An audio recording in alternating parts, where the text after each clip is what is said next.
اعوذ باللہ السمیع العلیم من الشیطان الرجیم بسم اللہ الرحمن الرحیم الحمد للہ رب العالمین والصلاة والسلام علی رسولہ الکریم و اہل بیتہ الطیبین الطاہرین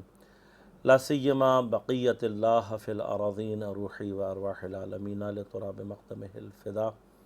ولعنت اللہ علی اعدائہم اجمعین. اما بعد قال اللہ تعالی فی کتابہ الکریم بسم اللہ الرحمن الرحیم ان الذین آمنوا وعملوا الصالحات اولئک هم خیر البریہ. صدق اللہ العلی العظیم. عزیزان گرامی قدر، قرآن کریم سورہ مبارکہ بینہ کی 7ویں آیت میں ایمان والوں کا تعارف کراتے ہوئے فرماتا ہے کہ بتحقیق وہ لوگ کے جو ایمان لائے اور جنہوں نے عمل صالح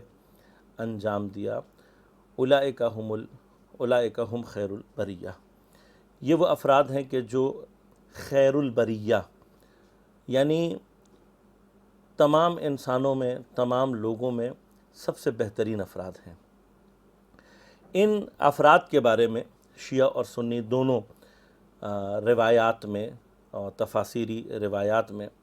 ہمارے پاس شواہد موجود ہیں کہ جب پیغمبر اکرم صلی اللہ علیہ وآلہ وسلم سے پوچھا گیا تو آپ نے فرمایا کہ خیر البریہ امیر المؤمنین علی ابن ابی طالب علیہ السلام اور آپ کے شیعہ ہیں. وہ تمام افراد کے جو مجھے نہیں معلوم کہ کس بنا پر عوام کے سامنے یہ جھوٹ بولتے ہیں اور ان حقائق پر پردہ ڈالنے کی کوشش کرتے ہیں کہ شیعہ جو ہے لفظ یا شیعہ جو فرقہ ہے یا شیعہ جو تصور ہے یہ بعد میں کبھی اور کسی ریئیکشن کی صورت میں یا کسی اور وجہ سے سامنے آیا. شیعہ یعنی علی علیہ السلام پیغمبر اکرم صلی اللہ علیہ وآلہ وسلم کے زمانے سے ہی مشہور معروف بھی تھے، اور پیغمبر اکرم صلی اللہ علیہ وآلہ وسلم نے مختلف مقامات پر شیعہ یعنی علی کا ذکر کیا، جن میں سے ایک مقام میں نے سورہ مبارکہ بینہ کی 7 نمبر آیت میں آپ کی خدمت میں خیر البریہ کے ضمن میں ذکر کیا. شیعہ بہت ساری روایات ہیں، میں ان کی تفاصیل میں نہیں جاؤں گا. حاکم حسکانی نے شواہد التنزیل میں اسی آیت کی تفسیر میں ابن عباس اور ابو ہریرہ اور دیگر صحابیوں سے جابر بن عبداللہ الانصاری رضوان اللہ تعالی علیہم اجمعین، ان تمام سے اس روایت کو نقل کیا ہے کہ جب ان اصحاب نے پیغمبر سے سوال کیا تو پیغمبر نے فرمایا کہ علی اور اس کے شیعہ. میں اس لیے اس بات کا ذکر کر رہا ہوں کہ آج اور اس آیت کو سرنامہ کلام کے طور پر بیان کرنے کا اور تلاوت کرنے کا مقصد بھی یہ تھا کہ آج ہم ایک ایسے ہی صحابی پیغمبر، اولاد صحابی پیغمبر، بلکہ مسلمانوں کے پہلے خلیفہ حضرت ابو بکر کی اولاد محمد ابن ابی بکر رضوان اللہ تعالی علیہ کے بارے میں گفتگو کرنا چاہتے ہیں. چونکہ ان کی ولادت کے ایام نزدیک ہیں، بعض روایات کے مطابق آپ کی ولادت جو ہے 10 ہجری 14 ذیقعد میں اور بعض روایت کے مطابق 25 ذیقعد میں آپ کی ولادت ہوئی ہے، ذوالحلیفہ کے مقام پر یعنی حج کے لیے جاتے ہوئے. جناب محمد ابن ابی بکر، جیسا کہ میں نے آپ کی خدمت میں عرض کیا کہ تاریخ اسلام میں ان افراد میں ان کا نام آتا ہے کہ جو ابتدائے اسلام کے زمانے سے ہی شیعہ یعنی علی میں محسوب ہوتے تھے، اور آج بھی اگر تاریخ شیعہ یعنی علی کا ذکر کرتی ہے تو ان میں ایک چمکتا ہوا نام اور نہایت ہی اہم نام جناب محمد ابن ابی بکر کا ہے. عزیزان گرامی قدر، میں تھوڑا سا جناب محمد ابن ابی بکر کے بارے میں آپ کی خدمت میں ابتدائی طور پر کچھ مطالب عرض کر دوں. جناب محمد ابن ابی بکر خلیفہ اول کی اولاد ہیں جو کہ جناب اسماء بنت عمیس کے بطن سے پیدا ہوئے ہیں. جناب اسماء بنت عمیس رضوان اللہ تعالی علیہا ان خواتین میں سے ہیں کہ جو اوائل اسلام میں مسلمان ہونے والی ہیں، اور آپ جناب جعفر طیار رضی اللہ تعالی عنہ کی زوجہ تھیں، اور آپ ہی کے بطن سے جناب عبداللہ ابن جعفر طیار کے جو آگے چل کر جناب زینب سلام اللہ علیہ کے شوہر نامدار کے طور پر تاریخ میں پہچانے گئے، وہ آپ ہی کے بیٹے تھے، آپ ہی کے بطن سے پیدا ہوئے۔ حضرت ابوبکر سے آپ کے ہاں جو اولاد پیدا ہوئی ان کا نام میں نے آپ کی خدمت میں عرض کیا، محمد ابن ابی بکر، اور پھر حضرت ابوبکر کے انتقال کے بعد مولا کائنات نے ان سے ازدواج کی، اور حضرت علی سے ان کے بطن سے جو بیٹا پیدا ہوا ہے وہ یحییٰ ابن علی علیہ السلام۔ ان تینوں بیٹوں کو اگر آپ تاریخ میں جا کر دیکھیں گے تو یہ بہترین شیعیان علی میں ان کا نام آتا ہے۔ اول تو یہ کہ میں نے آپ کی خدمت میں عرض کر دیا اور یہ ثابت بھی کر دیا کہ لفظ شیعہ اور خصوصاً شیعیان علی پیغمبر اکرم صلی اللہ علیہ وآلہ وسلم کے دور سے یہ نام اور یہ گروہ رائج تھا۔ اسلام میں محبان علی کو شروع سے جس نام سے پکارا گیا وہ شیعیان علی تھے۔ ثانیاً تاریخ میں ہم سے بعض اوقات یہ کہا جاتا ہے، لیکن یہ تعصب بہت واضح طور پر تاریخ میں ملتا ہے کہ وہ تمام افراد کے جو شیعیان علی ہیں ان کے ذکر سے گریز کیا جاتا ہے۔ بعض اوقات ہم پر یہ الزام لگایا جاتا ہے کہ ہم صحابہ کی توہین کرتے ہیں، نعوذ باللہ من ذالک، یا ان کو قبول نہیں کرتے۔ لیکن میں علل اعلان طور پر یہ کہنا چاہتا ہوں، آئیں ہمارے اہل سنت برادران آ کر ہم سے جناب ابو ذر غفاری کی بات کریں،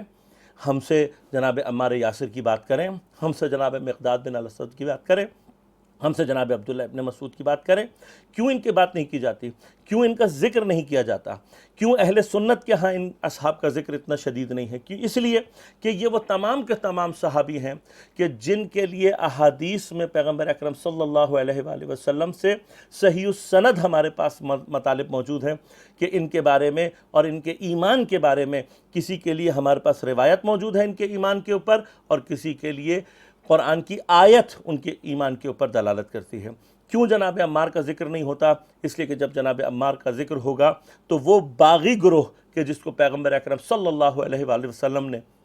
اپنے زمانے کی آئندہ کی خبروں میں پیشن گوئیاں جو کی ہیں پیغمبر اکرم صلی اللہ علیہ وآلہ وسلم نے، ان میں سے ایک جناب عمار یاسر۔ اسی طرح کے افراد میں سے ایک اہم ترین نام جناب محمد ابن ابی بکر کا ہے۔ آپ جب حضرت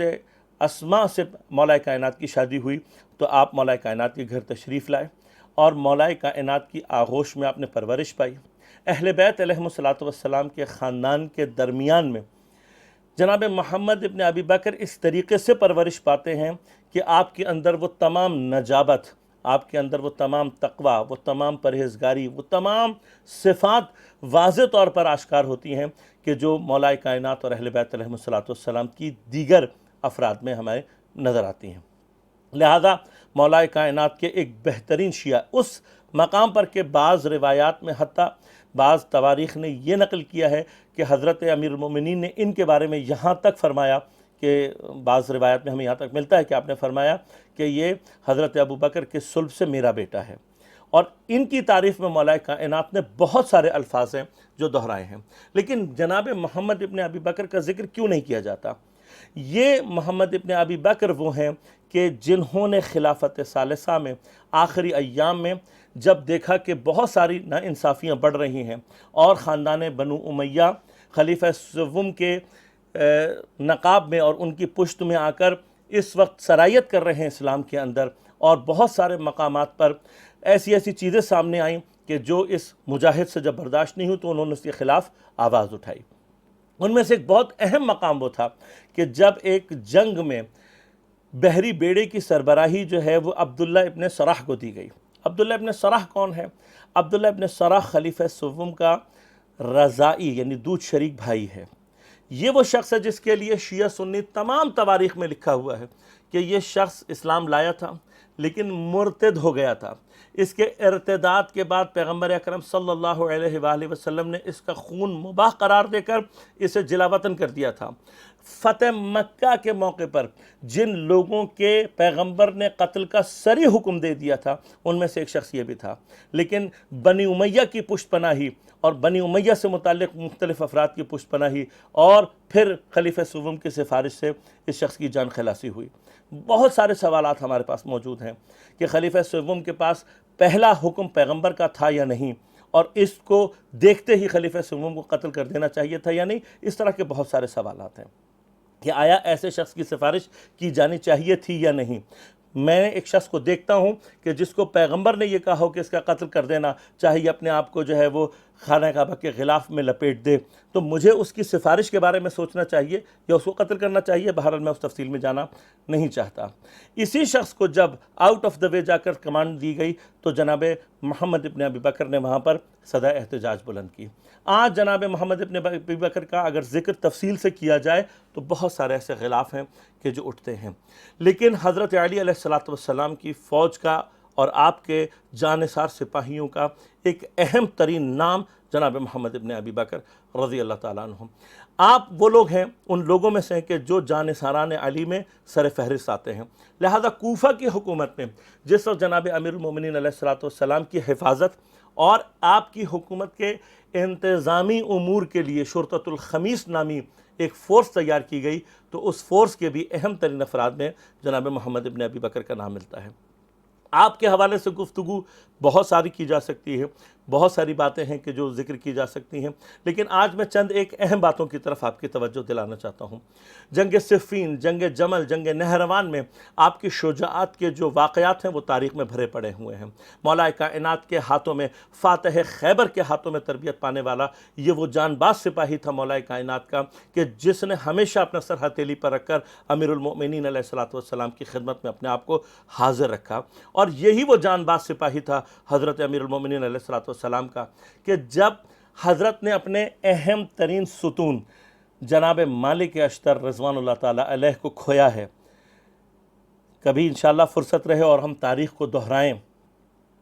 مصر اور مصر کی حکومت پر عمرو ابن عاص جیسے شخص کی لالچی نگاہیں کہ جس نے مالک اشتر جیسے مولا کائنات کے صحابی کے، جس کے لیے مولا کائنات کہتے ہیں کہ جس طرح سے میں پیغمبر کے لیے تھا مالک اشتر اس طرح سے میرے لیے ہے، اور محمد ابن ابی بکر کے لیے امام فرماتے ہیں کہ جس طرح سے ابو ذر غفاری رضوان اللہ تعالیٰ علیہ پیغمبر کے لیے تھے، اس طریقے سے محمد ابن ابی بکر میرے لیے ہے۔ پہلے مالک اشتر کو میرے مولا نے کھویا اسی مصر کی خلافت کے اور اس کی گورنری کے حوالے سے، اس لیے کہ عمرو ابن عاص جیسے لالچی کی نگاہ اس کی حکومت پر لگی ہوئی تھی۔ پہلے ان کو دھوکہ دے کر زہر دلوا کر شہید کیا، اور پھر حضرت مالک اشتر کے بعد مولا نے جس کو بھیجا تھا مصر کی حکومت کے لیے وہ جناب محمد ابن ابی بکر تھے۔ آپ نے وہاں جا کر ابھی نظام حکومت کو سنبھالا ہی تھا کہ یہاں پر ایک طرف امیر المؤمنین کا قتل ہوتا ہے اور آپ کو شہید کیا جاتا ہے، اور وہاں سے فوراً ہی جو بنو امیہ کی فوج ہے وہ مصر پر قبضہ کرنے کے لیے عمرو ابن عاص کی سربراہی میں مصر پر حملہ کرتے ہیں، اور مصر پر حملہ کرنے کے بعد محمد ابن ابی بکر کو وہاں سے فرار کر کے ایک غار میں پناہ لینی پڑتی ہے، لیکن یہ ملعون ان کو تلاش کرتا ہے، اور تلاش کرنے کے بعد بعض روایات کے مطابق ایک مردہ گدھے کے پیٹ میں آپ کو سی کر اور زندہ آپ کو جلا دیا جاتا ہے۔ جائیے جا کر تاریخ میں پوچھئے کہ جناب عائشہ کو جب اس بات کی خبر دی گئی تھی کہ آپ کے بھائی کو اس طریقے سے زندہ جلایا گیا ہے تو کیوں انہوں نے مرتے دم تک جو ہے وہ بھنا ہوا گوشت کھانے سے پرہیز کیا اور انکار کیا؟ اس لیے کہ اس بھائی کی محبت آپ کے دل میں موجود تھی جن کو ان ظالموں نے اس طریقے سے جلایا، زندہ جلایا۔ ہم سے صحابیوں کی بات کرنے والے، ہم سے صحابیوں کی اولاد کے بارے میں بات کرنے والے اپنی تاریخ میں جا کر سوال کریں کہ جناب محمد ابن ابی بکر جیسے انتہائی متقی، پرہیزگار اور جانثار شیعان علی کے ساتھ تاریخ نے کیا کیا ہے۔ السلام علیکم ورحمۃ اللہ وبرکاتہ۔